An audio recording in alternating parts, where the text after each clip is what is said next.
आज की वीडियो में हम बात करने वाले हैं मिडवेस्ट लिमिटेड के आईपीओ के बारे में। यह आईपीओ 15 अक्टूबर से 17 अक्टूबर तक ओपन रहने वाला है अप्लाई करने के लिए। तो इस वीडियो में हम सबसे पहले इसे ग्रे मार्केट प्रीमियम की बात करेंगे, जिससे हमें थोड़ा बहुत इसकी लिस्टिंग इनका अंदाजा लग जाएगा। उसके बाद कंपनी की आईपीओ की डिटेल्स, कंपनी क्या बिजनेस करती है, इस इंडस्ट्री में क्या फ्यूचर है, कंपनी के की फाइनेंशियल्स एंड फंडामेंटल्स को डिटेल में समझेंगे और मेरा क्या ओपिनियन रहने वाला है, अप्लाई करना चाहिए नहीं, लास्ट में इसकी बात करेंगे, इसलिए वीडियो को पूरा देखिएगा। सबसे पहले अगर हम इससे ग्रे मार्केट प्रीमियम की बात करें, इसका करंट जीएमपी यहाँ पे 145 के आसपास चल रहा है, यानी हमें इसमें करीब 13% का एस्टिमेटेड लिस्टिंग गेन देखने को मिल सकता है।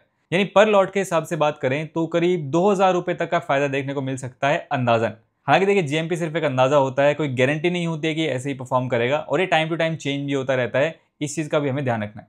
अगर हम इस कंपनी के बिजनेस के बारे में बात करें तो मिडवेस्ट लिमिटेड ये कंपनी 1981 में स्टार्ट हुई थी, यानी काफी पुरानी कंपनी है। और कंपनी यहाँ पे नेचुरल स्टोन की एक्सप्लोरेशन, माइनिंग, प्रोसेसिंग, मार्केटिंग और एक्सपोर्ट का काम करती है। ये company specially black Galaxy granite के लिए मशहूर है, यानी एक ऐसी प्रीमियम ग्रेनाइट वेराइटी जिसमें गोल्डन फ्लेक्स चमकते हैं, जो इसे काफी यूनिक बनाता है।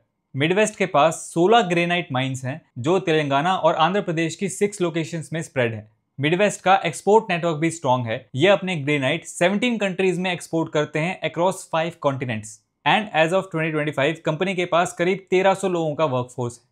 चलिए अब हम क्विकली इस आईपीओ की डिटेल्स की बात कर लेते हैं। इस आईपीओ का प्राइस बैंड यहाँ पे 1014 से 1065 रुपीज पर शेयर का रखा गया है। टोटल इश्यू साइज यहाँ पे होने वाला है करीब 451 सीआर का, जिसमें से 250 सीआर का यहाँ पे फ्रेश इश्यू है और करीब 201 सीआर का यहाँ पे ऑफर फॉर सेल रखा गया।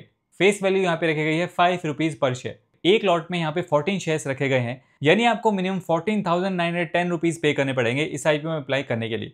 इस आईपीओ की जो टाइमलाइन होने वाली है उसको आप यहाँ पे स्क्रीन पे देख सकते हैं। 24 अक्टूबर को इस आईपीओ की लिस्टिंग होगी और अब 17 अक्टूबर शाम 5 बजे तक इस आईपीओ में अप्लाई कर सकते हैं। इस इशू के ऑब्जेक्टिव की बात करें तो कंपनी जो फ्रेश यूज से पैसा उठाने वाली है उसका यूज कंपनी यहाँ पे अपनी कैपिटल एक्सपेंडिचर की फंडिंग के लिए और अपनी डेट की रिपेमेंट के लिए इस फंड का यूज यहाँ पे करने वाली।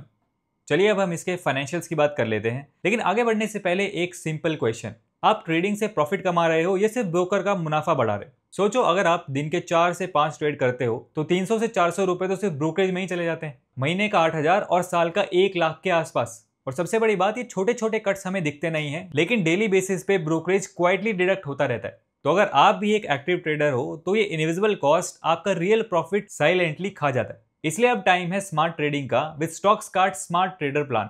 सिर्फ 99 रुपीज पर मंथ में अनलिमिटेड ट्रेडिंग बिना किसी पर ट्रेड ब्रोकरेज के। और अगर ईयरली प्लान लो तो सिर्फ 699 में पूरे साल unlimited trading. That's literally up to 90 to 99% brokerage saving. हर सीरियस ट्रेडर के लिए नो ब्रेनर डील।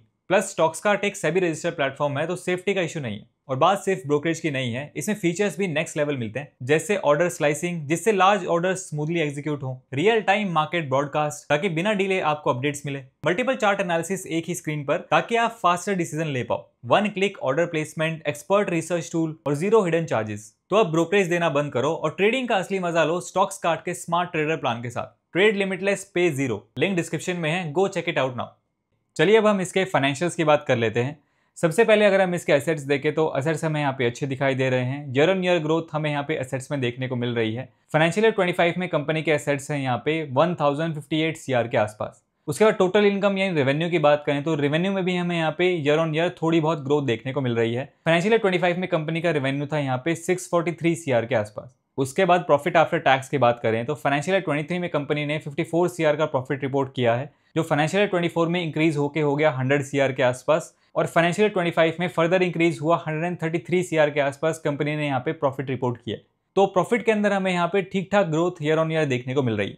उसके बाद EBITDA, net worth and reserve and surplus यहाँ पे ठीक देखने को मिल रहे हैं। उसके बाद टोटल बोरोइंग की बात करें तो कंपनी के ऊपर यहाँ पे डेट भी है। As of financial year 25 company के ऊपर यहाँ पे 236 सीआर का डेट है। और एज ऑफ फाइनेंशियल ईयर 25 अगर हम इसके डेट टू इक्विटी रेशियो की बात करते हैं तो वो 0.43 के आसपास है। 0.5 से कम ही है, तो ये अच्छी चीज़ है।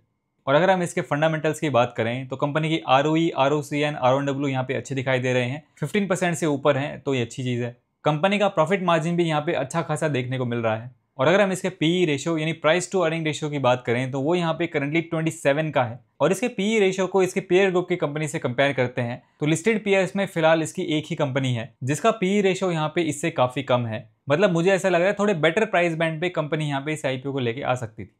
चलिए अब हम कंक्लूजन की बात करते हैं कि इस आईपीओ में अप्लाई करना चाहिए नहीं। लिस्टिंग गेन के पॉइंट ऑफ व्यू से बात करें, सबसे पहला हमारा पैरामीटर आता है इसका जीएमपी। तो जीएमपी हमने देखा है इसका 13% के आसपास चल रहा है। हालांकि इसका जो जीएमपी है वो लगातार बढ़ता जा रहा है, तो लास्ट डे में देखना होगा इसका क्या जीएमपी यहाँ पे रहता है। मतलब अभी के हिसाब से थोड़ी बहुत लिस्टिंग गेन की उम्मीद तो यहाँ पे नजर आ रही है। हालांकि जीएमपी के पूरे भरोसे हमें यहाँ पे नहीं रहना चाहिए।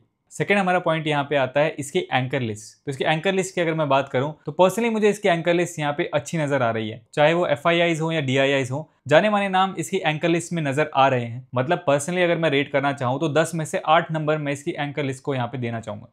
थर्ड हमारा पॉइंट यहाँ पे आता है इसकी वैल्यूएशन। तो ओवरऑल इसके फाइनेंशियल्स को देखते हुए, इसके फंडामेंटल्स को देखते हुए, इसके पी रेशियो को इसकी पीयर ग्रुप की कंपनी से कंपेयर करते हुए मुझे पर्सनली ऐसा लगता है थोड़ी सी बेटर वैल्यूएशन यहाँ पे कंपनी लेके आ सकती थी। हालांकि इसके फाइनेंशियल्स एंड फंडामेंटल स्ट्रॉन्ग है, तो मतलब बुरी नहीं है वैल्यूएशन, लेकिन और बेटर यहाँ पे लेके आ सकती थी। फोर्थ हमारा पॉइंट यहाँ पे आता है इस आईपीओ की डिमांड। तो देखिए बाकी सारी चीजों को देखते हुए और इसका आईपीओ साइज भी यहाँ पे ज्यादा बड़ा नहीं है, मुझे ऐसा लगता है अच्छी खासी डिमांड हमें इस आईपीओ में देखने को मिल सकती है। हालांकि एक्चुअल में क्या यहाँ पे सब्सक्रिप्शन रहने वाला है वो तो आईपीओ के ओपन होने के बाद ही सामने आएगा। तो ओवरऑल सारी चीजों को देखते हुए फिलहाल के लिए मेरा इस आईपीओ में इंटरेस्ट बन रहा है। हालांकि फाइनल डिसीजन मैं आखिरी दिन में यहाँ पे बनाता हूँ, उस टाइम पे क्या पैरामीटर चल रहे हैं उस हिसाब से। बाकी आपको अपना डिसीजन अपने रिस्क, अपना एनालिसिस लगा के बनाना है। आगे देखते हैं इसका जीएमपी सब्सक्रिप्शन वगैरह कैसा रहता है। उसको मैं यहाँ पे टेलीग्राम पे टाइम टू टाइम अपडेट भी करता रहता हूँ, वहाँ पे आप ज्वाइन कर सकते हैं। लिंक आपको वीडियो के डिस्क्रिप्शन में मिल जाएगा। आपको इस आईपीओ के बारे में क्या लगता है, आप क्या करने वाले हैं, कमेंट सेक्शन में अपना ओपिनियन जरूर शेयर कीजिए। आज की वीडियो में इतना ही। वीडियो पसंद आए तो इसे लाइक कीजिए। मेरा नाम है सुनील, मिलते हैं नेक्स्ट वीडियो में। Thanks for watching.